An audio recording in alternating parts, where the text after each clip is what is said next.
Association president திரு K Rajan sir அவர்களை பேசுமாறு அழைக்கிறேன். அந்த அழகிய தமிழில் பேசுகிற அந்த மகள் நேரம் ஆயிடுச்சு, அடுத்த ப்ரோக்ராமுக்காக வெளியே வெயிட் பண்ணுறாங்க,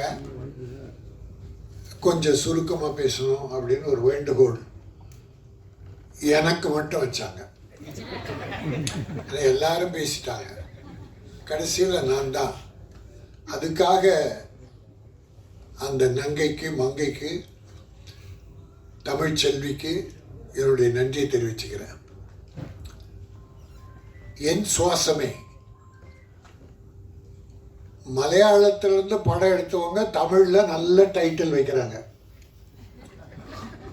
ஆனால் தமிழில் படம் எடுக்கிறவங்க இங்கிலீஷில் டைட்டில் வைக்கிறாங்க. தமிழர்கள் நீங்கள் இந்த 6 மாதத்தில் அந்த கணக்கு எடுத்து பாருங்களேன், மேக்சிமம் டைட்டில் வந்து இங்கிலீஷ் தான் இருக்கும். தமிழ் பற்று எங்கே போச்சு? தமிழில் பேர் வச்ச படம் ஓடாதா? தமிழில் பெயர் வைத்த படங்கள்லாம் ஓடியது, சாதனை படைத்தது. இப்போ ஏன் உங்களுக்கு மட்டும் அந்த எண்ணம் வருது? தமிழில் டைட்டில் இல்லையா?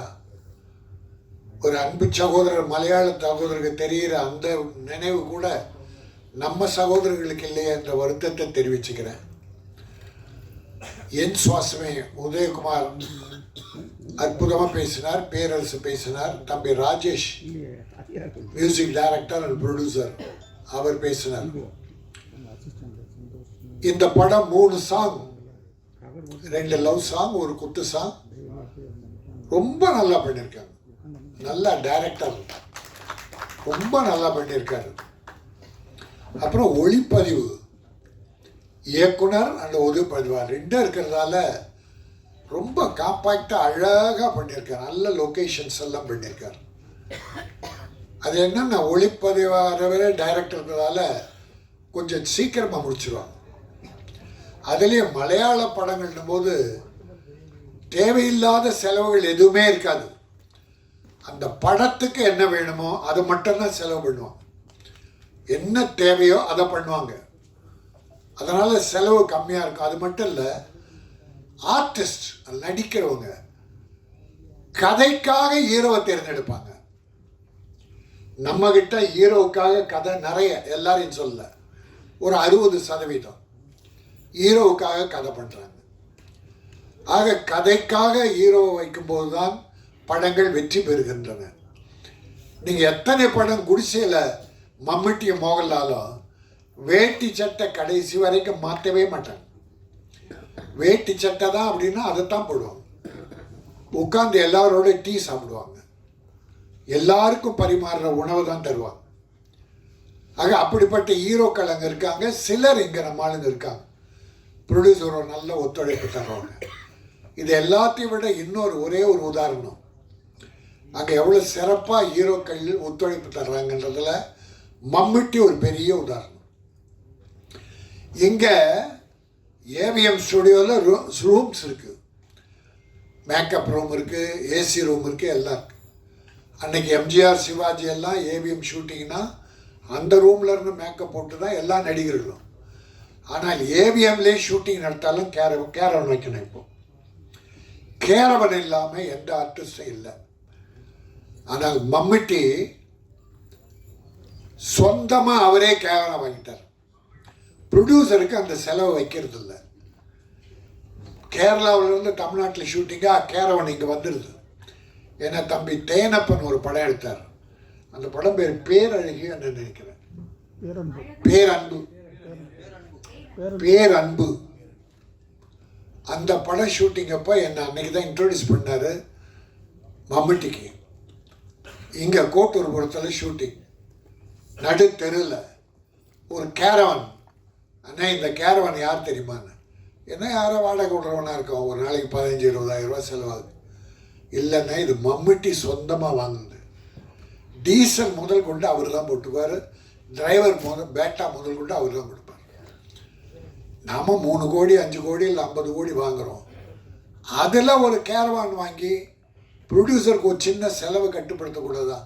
இதை பார்த்தா சின்ன நடிகர்களுக்கெல்லாம் கேரவான் கொடுக்க ஆரம்பிச்சிட்டாங்க. ஒரு ஷூட்டிங்கில் பார்த்தா 9 கேரவான் நின்றுது. ப்ரொடியூசருக்கு எப்படி செலவு அதிகமாகுதுன்றதுக்காக சொல்ல வர்றேன். ஹீரோயினி அவுட்டோர் ஷூட்டிங் மஸ்ட், கண்டிப்பாக வேணும்.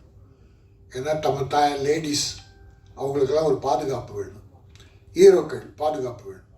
பட் ஸ்டுடியோக்குள்ளே நடக்கிறது கூட ஒரு நல்ல பங்களாவில் நடக்கிறது ரூம்ஸ் இருக்குது, அங்கே கூட பண்ணுறதால ஒரு செலவு.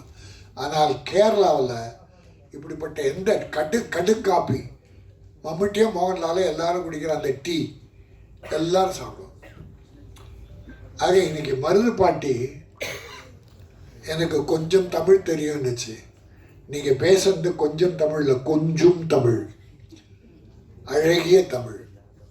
பாரதியார் பாடுவார், சிந்து நதி விசை நிலவினிலே சேர நன்னாட்டிளம் பெண்களுடனே. சேர நாடுனா கேரளா. சேர நாட்டிளம் பெண், பாரதியார் பாருங்க, நம்ம உதயகுமார் மாதிரியே அந்த பெண்களை எங்கே தேர்ந்தெடுத்தார் பாருங்க. சேர நாட்டிளம் இளம் பெண்களுடனே சுந்தர தமிழினில் பாட்டு, சுந்தர தெலுங்கினில் பாட்டு இசைத்து தோணிகள் ஓட்டி விளையாடின யாரு? தமிழன். கேரள பெண்ணு தமிழன், பாட்டு தெலுங்கு. ஆக ஒரு ஐக்கியத்தை உருவாக்குறது பாரதி பாடினார். அப்போது கேரள பெண்கள் அழகாக இருப்பா, தமிழ்ல இருக்காங்க. பட் அப்படிப்பட்ட பெண்களே நம்ம பத்மினி, இன்னைக்கு நயன்தாரா, நிறைய பேர் இருக்காங்க. தெலுங்குலேயும் வந்திருக்காங்க, கன்னடத்துலேருந்து வந்திருக்காங்க. ஆக அழகு என்பது எல்லா இடத்துலையும் இருக்குது. அதில் குறிப்பாக அதிகமாக கேரளாவில் இருக்குது. நல்ல மனம் படைத்தவர்கள். தமிழும் மலையாளம் அதிக வித்தியாசம் இல்லை. தமிழை மலையாளத்தில் பேசும்போது இன்னும் அழகு இருக்கும். ஆகவே அது மட்டும் இல்லை, தம்பி சொன்னார் டிக்கெட் விலையை ப்ரொடியூசர் கவுன்சில் ஏதோ ரெக்கமெண்ட் பண்ணியிருக்காங்கன்னு. நான் ரொம்ப காலமாக சொல்லிகிட்டு இருக்கேன், சின்ன படங்களுக்கு 60 ரூபா, 80 ரூபா, 100 ரூபா. ஏழைகள் படம் பார்க்கணும். இப்போ 150 ரூபா, 100 ரூபாய்க்கு மேலே இருந்தால் எந்த ஏழையும் வர்றதில்லை. ஆகவே சின்ன படம் ஓடணுன்னா தமிழக முதல்வர் அவர்கள் அருள் கூர்ந்து இங்கே ஒரு 450 கோடியில் 140 ஏக்கரில் பூந்தமல்லியில் ஒரு ஸ்டுடியோ கட்ட போகிறாரு மாடர்னாக. மகிழ்ச்சி, வரவேற்கிறோம், வாழ்த்துக்கள். அதே சமயத்தில் தேட்டர்களும் சின்ன தேட்டர்கள் உருவாகி இப்போ இருக்கிற தேட்டரில் டிக்கெட் விலையை குறைச்சி ஏழைகளும் குடும்பத்தோடு இந்த படம் பார்க்கணும் என்பதை சொல்லி, இன்னொன்று, ஒரே நாடு ஒரே உணவு ஒரே மதமாக சொல்லிகிட்டு இருக்கோம். ஆனால் தமிழில் படம் எடுக்கும்போது சென்சார் ரொம்ப ஜாக்கிரதையாக பார்த்து கட் பண்ணுறான். சின்ன படங்களுக்கு அதிகமாக கட் பண்ணுறான், பெரிய படங்களை சுமாராக தான் கட் பண்ணுறாங்க, கொஞ்சம் நிறைய விட்டுடுறாங்க. ஆனால் வெப் சீரியல்னு ஒன்று இருக்குது, யாராலுமே பார்க்க முடியாது. நீ குடும்பத்தோட குழந்தை குட்டிகளோடு பார்க்க முடியாது, சென்சார் கிடையாது. வெப் சீரியல் மட்டும் எதுக்கு சென்சார் இல்லை? இப்போ நம்ம கஷ்டப்பட்டு எடுக்கிற படங்களை சென்சார் பண்ணுறீங்க. பண்ணணும். அந்த அம்மா கூட கவிஞர் சொன்னாங்க, நிறைய பெண்கள் கூட அப்படின்னு. அது சிலருக்காக, கமர்ஷியலுக்காக சில ப்ரொடியூசர் பண்ண வேண்டியிருக்கு, வேறு வழி இல்லை. அது அளவா எல்லாரும் குடும்பத்தோடு உட்கார்ந்து பார்க்குற அளவுக்கு அது இருக்கணும். ஆனால் வெப் சீரியல் கேவலமாக இருக்குது. நம்ம தமிழர்கள் கூட சிலர் அந்த படத்தை எடுத்து வல்கர் கெட்ட வார்த்தைக்கு அவ்வளோ யூஸ் பண்ணுறாங்க.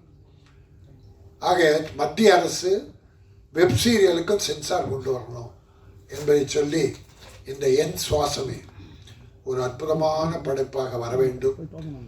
தமிழ் தெலுங்கு இப்போ பாருங்க, தெலுங்கில் எடுக்கிற படங்கள் பூரா டப் பண்ணி விஜய் டிவி ஓடிடியில் விடுறான். அதில் தமிழ் வில்லன்கள் எல்லாம் பயன்படுத்துகிறாங்க. ஒரு தமிழ் டப் பண்ணொன்று சரத்குமார், சத்யராஜ், நாசர், சமுத்திரகண்ணி, இன்னும் நிறைய நடிகர்களை தெலுங்கில் ஃபிக்ஸ் பண்ணி நடிக்க வைக்கிறாங்க. அது என்னென்னா தமிழில் டப் பண்ணி இருமொழி படம் மாதிரி ஆக்கிடுறாங்க. அந்த மாதிரி தமிழும் மலையாளம் பண்ணது பெஸ்ட். இன்னைக்கு காஸ்ட் ஆஃப் ப்ரொடக்ஷன் அதிகமாகிடுச்சு. அப்போ ஒரு படம் இருமொழியில் எடுத்தால்தான் செலவினங்களை கட்டுப்படுத்த முடியும், ஈஸியாக ரிலீஸ் பண்ண முடியும். ஆகவே நல்ல அறிவுத்தரத்தோடு நல்லா யோசித்து அற்புதமாக பண்ணியிருக்கீங்க. இந்த டைரக்டரை பாராட்டுகிறேன். ப்ரொடியூசர்ஸ் அருமை தம்பிகள் எஸ்கேஆர், அர்ஜுன்குமார், ஜனனி அவர்களை பாராட்டுகிறேன். இயக்குனர் அண்டு கேமராமேன் மணி பிரசாத் அவர்களை பாராட்டுகிறேன். மியூசிக் பிஜே மிக சிறப்பாக செய்திருக்கிறீர்கள். உங்களுக்கும் இதில் ஒரு நல்ல முன்னேற்றம் கிடைக்கும். ஆக கலந்து கொண்ட அத்தனை பேரையும் பாராட்டி என் சுவாசமே தமிழக மக்களின் சுவாசமாக விளங்க வேண்டும், வெற்றி பெற வேண்டும் என்று வாழ்த்து விடைபெறுகிறேன். நன்றி, வணக்கம். படத்துடைய கோ ப்ரொடியூசர் திரு ஸ்ரீதர் கோவிந்தராஜ் அவர்கள் ஒரு சில வார்த்தைகள் பேசுவார்கள். பிரசன் மீடியா நண்பர்கள் அனைவருக்கும் சிறப்பு அழைப்பை ஏற்று வந்திருக்கிற எல்லா சிறப்பு அழைப்பாளர்களுக்கும் எஸ்விகே மூவி சார்பாக என்னுடைய மனமார்ந்த நன்றியை தெரிவிச்சுக்கிறேன். சஞ்சய்குமார் அண்ணன் முத வந்து எஸ்விகே மூவிஸ் என்ற ஒரு நிறுவனத்தை வந்து ஆரம்பிக்கலாம்னு சொல்லி ஒரு 7-8 வருடத்துக்கு முன்னாடி பண்ண விஷயங்கள் இது. இப்போது படமாக வந்து எனக்கு ஒரு இயக்குனராக என்னையும் ஒரு படம் கொடுத்துருக்காரு. அது அடுத்த மாதம் ஆடியோ லான்ச்சில் இருக்குது.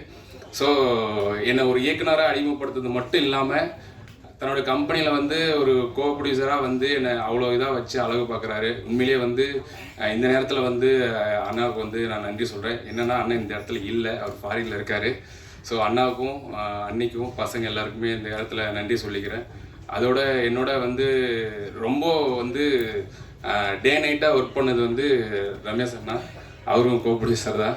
ஸோ 2 பேருமே வந்து டைரக்டரோட ஊரில் தான் பண்ணோம்.